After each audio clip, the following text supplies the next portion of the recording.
It's News 10 at 11. Tonight, we have an exclusive News 10 investigation. 2 used car dealerships have gone bankrupt. Another one is under investigation, and we found hundreds of victims. Dana Howard shows us why you may not really own the car you're driving. Yeah, you know, if I trade in my car to a dealer, the dealer pays off my loan, sells my old car to somebody else, and I get a new loan for my new car and drive away. Done deal, right? But what happens with a dealer who might be in a financial pinch, especially in this economy, doesn't immediately pay off that loan, or worse, goes bankrupt? There's no law that says he has to pay off your car loan right away. Not within a week, a month, not even 6 months. And guess who gets stuck? Driving a Mercedes, it can be a thing of beauty. Everybody thought it was a beautiful car. I think it's a beautiful car. But Inga Randall says now that she's paying for the car, her feelings are nothing but ugly. Ugly because even though she and her husband are paying $467 a month, they will never own the car. In fact, they can't even get it titled and registered. I'll be stuck with a car that I can't sell ever, because no one wants to buy a car that they can't get title to. Whose responsibility is it to clear the title? Dee Dominguez is just as bitter as Inga because she used to own Inga's Mercedes, traded it in to Walter Gordon, the owner and operator of W&G Auto in Sacramento.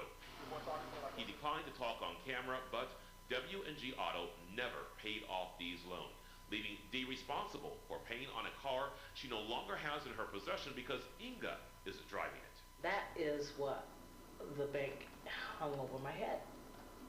It's your responsibility. It's not ours.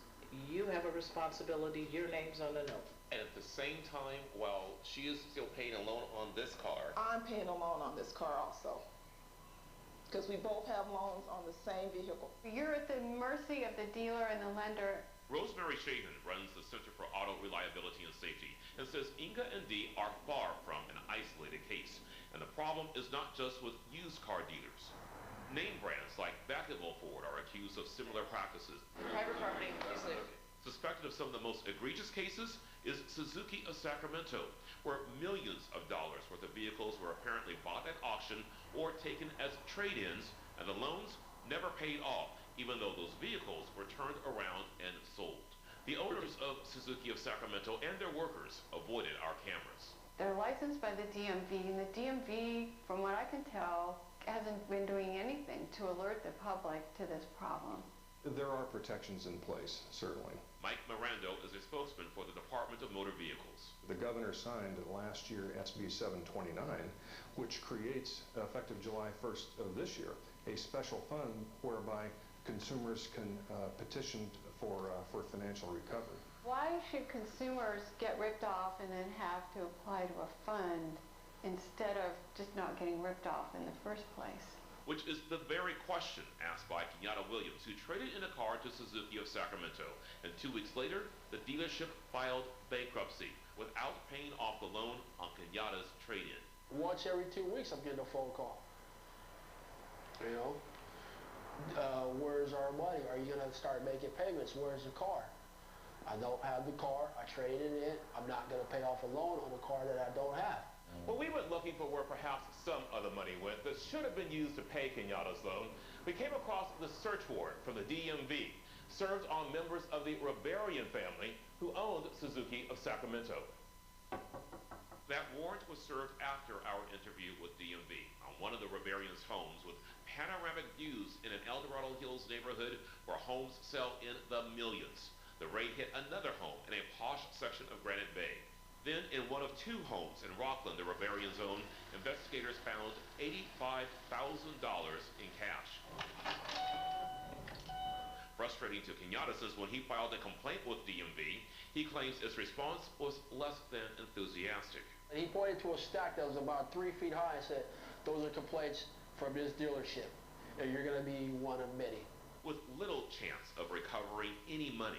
And even worse, he fears it could definitely happen again. You see, there is no law in California that says dealers must pay off the loan on a trade-in within a specific amount of time. It did surprise me that there was no clear-cut law. There is no clear-cut time limit on when they need to make those payoffs. A time limit to pay off existing loans would have made Diane Tyra's job of prosecuting Vacaville Ford much easier, where her list of supposed victims is in the hundreds. Sean Vandermeer is just one of them asking for help. My finance company's still calling, saying that, hey, we haven't received the payment yet.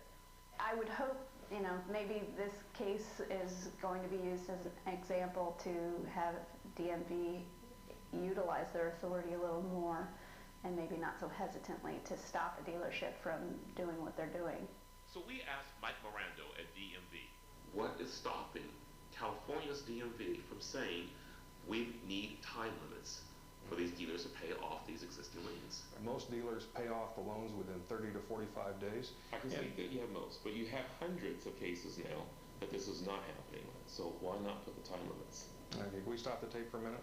We were promised he would consult the DMV's director for an answer and then get back to us. We, though, consulted neighboring states and found Nevada, Oregon, Idaho, and Washington all have time limits to pay off the loans on trade-ins. In fact, in Washington and as well in Arizona, the car can't even be sold until the payoff is complete. Consumers like Dee and Inga don't understand the reluctance of car dealers and the DMV to do what so many states have already done, put time limits in place. But they say there ought to be a law. There is no agency that'll step in and will say, hey, enough is enough. This is what you do in these situations. There's just nothing out there to help. Well, regarding our request for an interview with George Valverde, the director of California's DMV, well, Valverde had his spokesman email us to say that he would not talk to us on camera, that there was not much that Valverde could add to the subject. So far, no criminal charges have been filed against the owners of Suzuki of Sacramento. Now, what can you do to protect yourself? Do as much background checking as possible. The Better Business Bureau, the Bankruptcy Court, and personal referrals. If you have had a financial loss, the DMV will administer the restitution fund that is to be established July 1st. And as well, try going after the $50,000 bond that is now required of all dealers. Bill, Christina? But as one victim said, you shouldn't have to apply No. to this fund if you've been victimized. It shouldn't be allowed to happen in the first place, and there does need to be a law, obviously. That's logical thinking. Yeah. Thank you very much. Thank you. Dana. Well, let's talk about something nice now, huh? Yeah, it's going to be Yeah. a nice weekend, very nice weekend, and